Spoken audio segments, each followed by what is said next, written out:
नमस्कार मित्रांनो, आज आपण बनवणार आहे ब्लॉग। आपण जाणार आहे आज उदाचं झाड बघायला, तर जाऊयात चला। बघू शकता सगळे गवत उगवलं इकडे आपल्या रानातने। उदाचं झाड जरा वाळला आहे सध्या उदाचं, तर बघूया आपण जवळ जाऊ।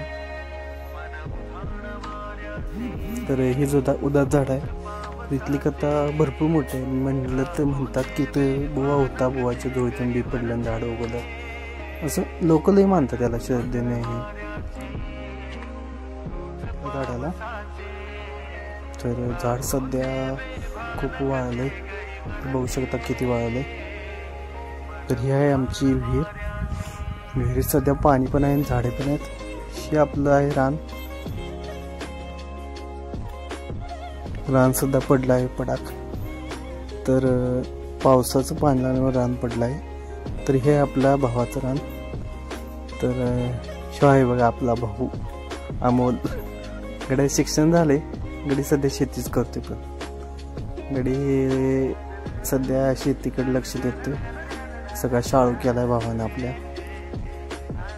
तर ही आहे आपली समायखीर। सध्या झाडं खूप उगवली। मित्रांनो, इथंच व्लॉग आपण संपतो। आपण चाललोय सांगायला परत, तर भेटू पुढच्या व्लॉगमध्ये। धन्यवाद।